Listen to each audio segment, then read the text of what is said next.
بسم اللہ الرحمن الرحیم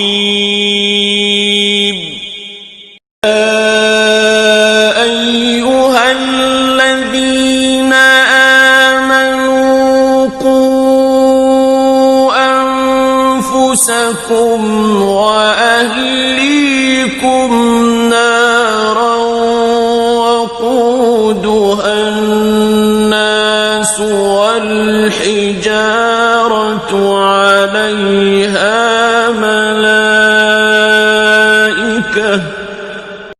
عليها ملائكة غلاظ شداد لا يعصون الله ما أمرهم ويفعلون ما يؤمرون. اعوذ باللہ من الشیطان اللعین الرجیم. بسم اللہ الرحمن الرحیم. الحمد لأہلہ والصلاة علی اہلہا اما بعد. قال مولانا امیر المؤمنین علی بن ابی طالب صلوات اللہ وسلامہ علیہ وتلا فیک ما فرط من صمتک ایسر من ادراکک ما فات من منطقک وحفظ ما في الوعاء بسد الوكاء وحفظ ما في يدك أحب إلي من طلب ما في يد غيرك ومرارة اليأس خير من الطلب إلى الناس والحرفة مع العفة خير من الغنى مع الفجور والمرء احفظ لسره ورب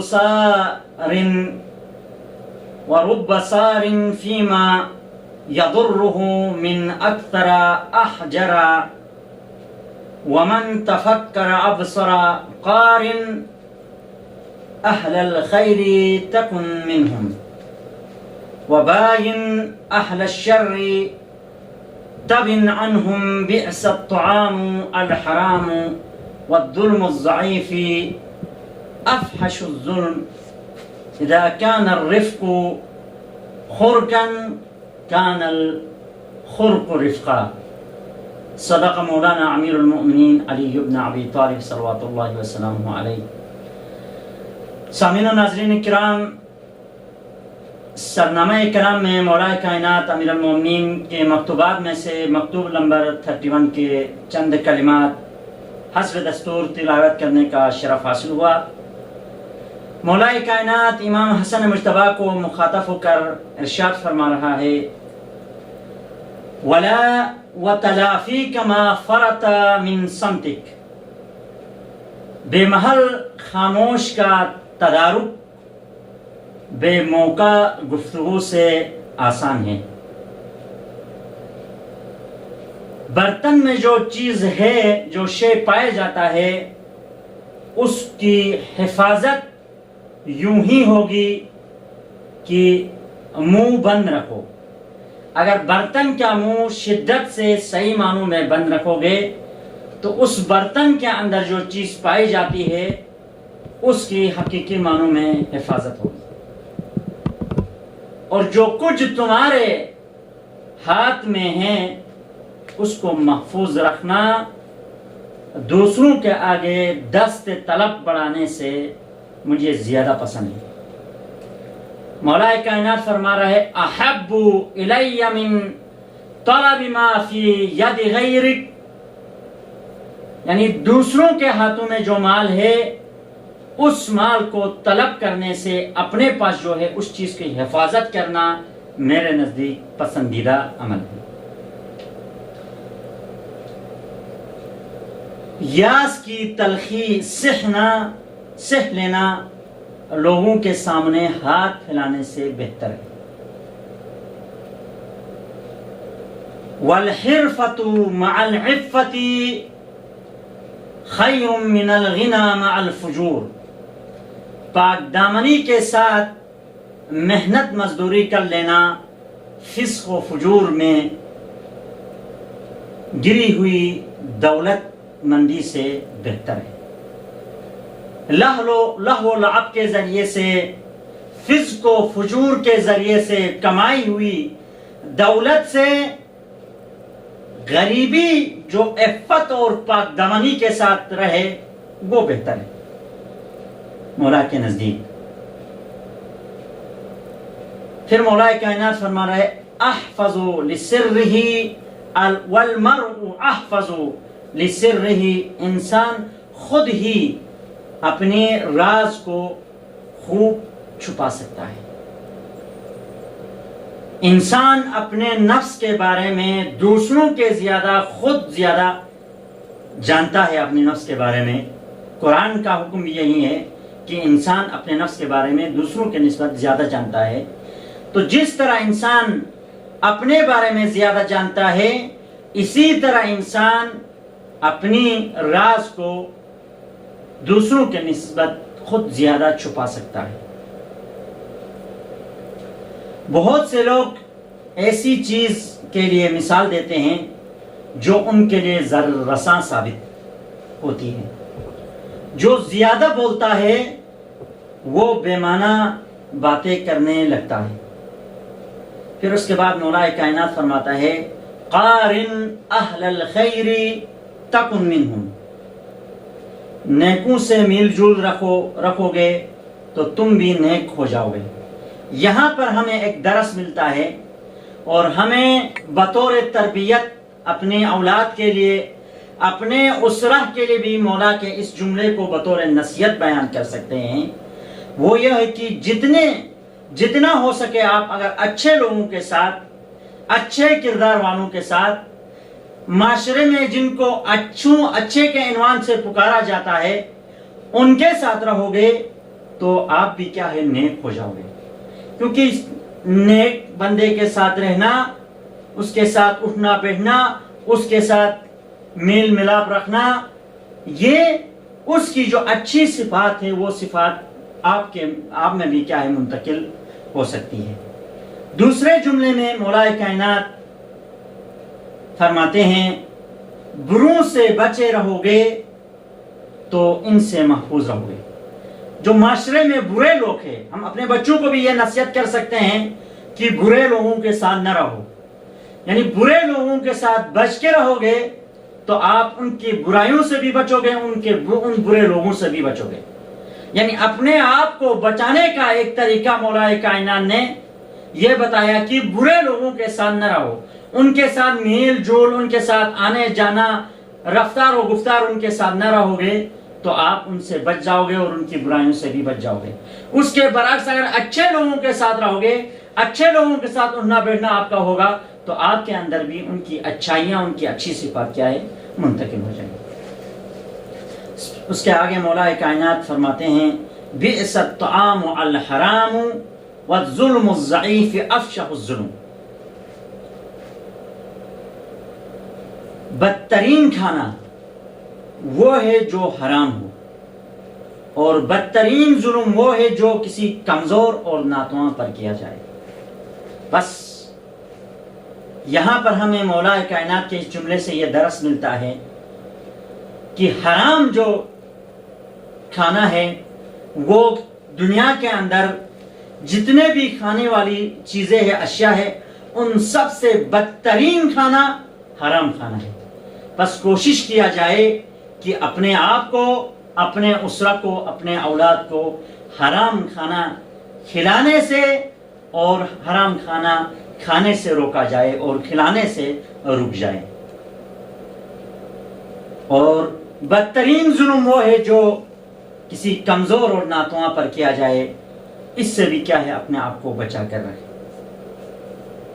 جہاں نرمی سے کام لینا نامناسب ہو وہاں پر سخت گیری ہی نرمی ہے۔ جہاں پر جس جگہ پر جس مقام پر آپ رہتے ہو، اگر آپ وہاں پر نرمی سے کام لوگے تو اس کی آپ کے لیے کیا ہے اہمیت ہی نہیں ہے، اور بھی لوگ آپ کے اوپر چڑھاؤ حاصل کرتے ہیں، تو وہاں پر سخت گیری ہی کیا ہے نرمی ہے مولا کائنات نے۔ بس مولا کائنات کے ان کلمات سے ہمیں درس ملتا ہے کہ جتنا ہو سکے اپنے بچوں کو برے لوگوں سے بچا کے رکھے اور اچھے لوگوں کے ساتھ رہنے کی ان کو نصیحت کیا جائے اور اچھے لوگوں کے ساتھ میل ملاپ رکھنے کی تلقین کی جائے۔ سامعین و ناظرین کرام، موضوع سخن ہے تربیت اولاد۔ سابقہ نشست میں اسرہ اور اہمیت اسرہ کے حوالے سے چند مطالب بیان کر چکا ہوں۔ آج کی گفتگو میں انشاءاللہ مختصراً واجبات اسرہ، کچھ چیزیں اسرہ کے اوپر، گھر والوں کے اوپر، والدین کے اوپر واجب ہے، ان چیزوں میں سے کچھ کو بیان کر کے آپ کی زحمتوں کو تمام کروں۔ اسرہ بچوں کی تربیت صحیح و سالم اور متوازن طور و طریقے پر کرنے کے حوالے سے مسئول ہے اور بچوں کو انحرافات سے دور رکھے اور کچھ ایسی چیزیں جن کی رعایت کرنا اسرہ کے اوپر واجب اور لازم ہے۔ انہی چیزوں میں سے سب سے پہلی چیز جس کی رعایت کرنا اسرہ کے اوپر واجب ہے وہ یہ ہے کہ گھر کے اندر، گھر کا ماحول، گھر کے اندر عشق و محبت اور اطمینان کی فضا کو قائم کیا جائے اور بچوں کو سختی، کراہت، بغض، کینہ، حسد اور غرور جیسی امراض اور الوان سے دور رکھا جائے۔ اور وہ بچے جو اکثر طور پر جوان ہونے کے بعد منحرف ہو جاتے ہیں اور جرائم پیشہ افراد کے ساتھ کے راستے پر چلتے ہیں، ان کی وجہ یہ ہے کہ گھر کے اندر استقرار عائلی، عشق و اطمینان اور محبت کی فضا قائم نہ ہونے کی وجہ سے منحرف ہو جاتے ہیں۔ یعنی یہ پہلی چیز جو والدین کو پر واجب ہے، گھر کے اندر گھر کے فضا کو اسلامی فضا اور گھر کے اندر اطمینان، عشق و محبت اور برائیوں سے دور رکھنے کی تلقین کی جائے، یہ والدین کے اوپر واجب ہے۔ اور دوسری چیز جو والدین کے اوپر واجب اور لازم ہے وہ یہ کہ بچے کی صحیح تربیت کر کے عزت حاصل کریں۔ کیوں؟ کیونکہ جامعہ شناس لوگوں نے تربیت کی تاکید کی ہے، معاشرت شناس لوگوں نے تربیت کی تاکید کی ہے اور زور دیا ہے بچوں کی تربیت کی جائے، اور بچوں کی تربیت اور تعلیم کے حوالے سے اسرہ کو مسئول قرار دیا ہے جامعہ شناس لوگوں نے۔ اور بچے کی اہلیت کے بنا پر بچے کو اجتماعی، معاشرتی، ثقافتی قواعد و ضوابط کی تعلیم دے اور اس کو اتنا قابل بنائے کہ وہ باقی مجتمع کے افراد کے ساتھ، یعنی معاشرے کے باقی افراد کے ساتھ مشارکت کر سکے، کیونکہ بچہ جو ہے معاشرے کا ایک عضو ہے اور ایک جز اور ایک حصہ ہے۔ اس لیے تو علماء تربیت تاکید کرتے ہیں کہ والدین اپنے بچوں کے ساتھ عطف و حنان و مہربانی اور رافت اور محبت اور عشق وغیرہ کی اہمیت پر تاکید کرتے ہیں، اور والدین بچوں کو سختی، رنجش اور اضطراب سے بچائے، کیونکہ انحرافات اور خرافات سے بچوں کو بچانے کا افضل ترین راستہ والدین ہے۔ اور بچوں کو والدین اپنے ساتھ رکھے اور ہمیشہ ان کی رقابت میں رکھے کہ دیکھیں کہ میرا بچہ کیا کر رہا ہے، کدھر جا رہا ہے، اس کی کیا سوسائٹی کون ہے، اس کے ساتھ رہنے والے کیسے ہیں، کس کردار کے مالک ہے۔ ان تمام چیزوں کے اوپر بچوں کی کیا ہے، والدین کی بچوں کے اوپر مراقبت ہونی چاہیے، دیکھنی چاہیے، کیونکہ جدید علماء تربیت کا کہنا یہ ہے کہ افضل ترین میراث جو بچے اپنے باپ سے پاتے ہیں وہ یہ ہے کہ باپ اپنے ہر اوقات میں سے، اپنے وقت میں سے چند منٹ، چند دقیقے اپنے بچوں کو دیں۔ یعنی مراقبت اس وقت پیش آئے گا، اس وقت آپ کر سکو گے جب اپنے اوقات میں سے، اپنے لمحات میں سے چند دقیقے اپنے بچوں کے لیے دے دیں اور ان کے کردار، گفتار اور ان کے اٹھنا بیٹھنا، کہاں جاتے ہیں، کدھر جاتے ہیں، اس کے اوپر آپ نظر رکھیں۔ پھر اس کا نتیجہ یہ نکلے گا کہ والد اپنی تمام خصوصیات اور تمام ممیزات کے ساتھ اپنے بچے کو پائے گا، اور اس وقت جب وہ تربیت کر کے جس نہج پر باپ نے بچے کی تربیت کی، اس نہج پر باپ جب اپنے بچے کو پاتا ہے تو اس وقت باپ کی خوشی اور سرور کیا ہے، محسوس ہوگا باپ کو۔ باپ خوش ہو جائے گا کہ میں نے جس راہ پر بچے کی تربیت کی ہے اس راہ پر آج مجھے نتیجہ ملا۔ یعنی اسی لیے کہا کہ والدین کے اوپر واجب ہے کہ بچے کی تربیت کر کے عزت حاصل کرے. عزت کب حاصل ہوگی؟ جب آپ صحیح معنوں میں تربیت کرو گے اور آپ کا بچہ آپ کی تربیت کی بنا پر ایک بہترین انسان، معاشرہ ساز انسان اور معاشرے کے اندر ایک شخصیت بن کر ابھرے گا. اس وقت آپ کو خوشی اور سرور محسوس ہوگا. والد کے اوپر بھی یہ بھی واجب ہے کہ لہو و لعب کی مجالس کو ترک کرے اور اپنے بچوں کو بھی لہو و لعب کی محفلوں میں جانے سے روکے اور ہمیشہ بچوں کی مراقبت کرے تاکہ بچوں کے اندر کمزوریاں، انحرافات اور غلط رسومات پیدا نہ ہو جائے. اسی لیے تو ایک عربی شاعر کا کہنا ہے، بس یہی شعر پڑھ کے آپ کی زحمت کو تمام کروں.